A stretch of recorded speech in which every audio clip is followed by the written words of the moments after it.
கிறிஸ்துவுக்குள் மிகவும் பிரியமானவர்களே, கர்த்தராகிய இயேசு கிறிஸ்து நாமத்தினாலே உங்களை வாழ்த்துகிறேன். இன்றைக்கு நம்ம என்ன வேத வசனம் வச்சு பார்க்க போறோம்னா, யாக்கோபு 2:20 வீணான மனுஷனே, கிரியையில்லாத விசுவாசம் செத்ததென்று நீ அறிய வேண்டாமோ? நம்மளுடைய விசுவாசம் எப்படி இருக்கிறது? அது கிரியையோடு இணைந்ததாய் காணப்படுகிறதா? நம்முடைய ஒவ்வொரு விசுவாசமும் எப்படி இருக்குன்னா, அது செயலிலை காட்டக்கூடியதாய் நம்முடைய விசுவாசம் அமைய வேண்டும். நிறைய பேர் நான் விசுவாசமா இருக்கேனே சொல்லிக்கிட்டு இருப்பாங்க. ஆனா கிரியையில எதுவுமே தெரியாது. ஆபிரகாம் எப்படி தன்னுடைய கிரியையினாலே அந்த பலிபீடத்துல போய் ஈசாக்க கடத்தி தான் அவர் தன்னுடைய விசுவாசத்தை அவர் காமிச்சாரு. ஆண்டவர் சொன்னவனே அதை அப்படியே கேட்டு அதை செய்தாரு, கிரியினால காமிச்சாரு. சரி ஆண்டவரேன்னு சொல்லிட்டு நான் விசுவாசமா இருக்கேன்னு சொல்லிட்டு அவர் அப்படியே விடல. அதை கிரியினாலே அவர் தன்னுடைய விசுவாசத்தை நிரூபித்து ஆண்டவருக்கு காட்டினாரு. அதே போல நம்முடைய விசுவாசமானது நிரூபித்து காட்டக்கூடியதாய் இருக்க வேண்டும். ஆவியில்லாத சரீரம் செத்ததாய் இருக்கிறது போல கிரியையில்லாத விசுவாசம் செத்ததாய் இருக்கிறது.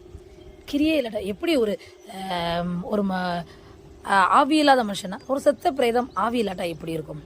அதே போலதான் நமக்கு கிரியை இல்லைன்னா நம்ம விசுவாசம் செத்ததா இருக்கும். அப்படித்தான் வேதம் எழுதியிருக்கிறது. இந்த நல்ல கிரிகளோடு கூடிய விசுவாசத்தை நம்ம பெற்றுக்கொள்ளவர்களாக இருக்கணும். ஸ்விகில்ஸ்வர்த்னு சொல்லி ஒரு தெய்வ மனிதர் இருந்தார். அவர் என்ன செஞ்சார்னா, அவர் ஒரு அடக்க ஆராதனைக்கு அவரை கூப்பிட்டுருந்தாங்க.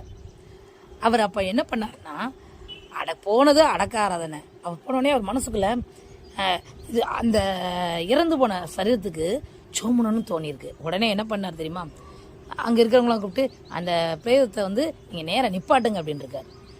நேரம் நிப்பாட்டிட்டு ஏசு கிறிஸ்து நாமத்தினால ஜீவன் இதுக்குள்ள போவதாக அப்படின்னு சொல்லியிருக்காரு. சுவாசத்தோட பார்த்தா அந்த மனுஷன் உயிரோட வந்துட்டான். பார்த்துக்காங்க, அந்த ஸ்விகில்ஸ்வர்த் சத்த பிரேதங்களை எழுப்பியிருக்கிறாரு இயேசுவின் நாமத்தினால. அப்படிப்பட்ட விசுவாசம், வல்லமையான விசுவாசம் அவருக்குள்ள இருந்ததுங்க. ஆமீன். அப்படிப்பட்ட விசுவாசம் நமக்குள்ள இந்த நாள் நமக்கு இருக்கணும். இப்போ ஒரு எக்ஸாம் தான் வைக்கிறாங்கன்னு வச்சுக்கோங்களேன்.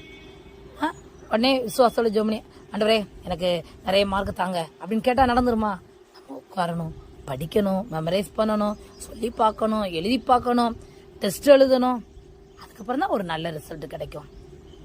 நம்ம வாட்டுக்கு ஜோமனிக்கிட்டே ஒரு கிரியையுமே செய்யாமல் எதையுமே செய்யாமல் நம்ம இருந்தோன்னு வச்சுக்கோங்களேன், அந்த விசுவாசம் சத்ததாக இருக்கணும். நம்மளுடைய முயற்சிகளுக்கு கர்த்தர் பலனளிக்கிறவராய் காணப்படுகிறார்.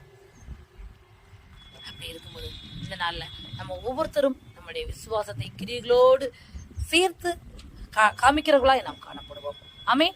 அந்த இயேசுவை நம்புங்கள், ஏற்றுக்கொள்ளுங்கள், விசுவாசிங்கள். கர்த்தருடைய கர்த்தர் பெரிய அற்புதங்களை பெற்றுக்கொள்வீர்கள். தேவன்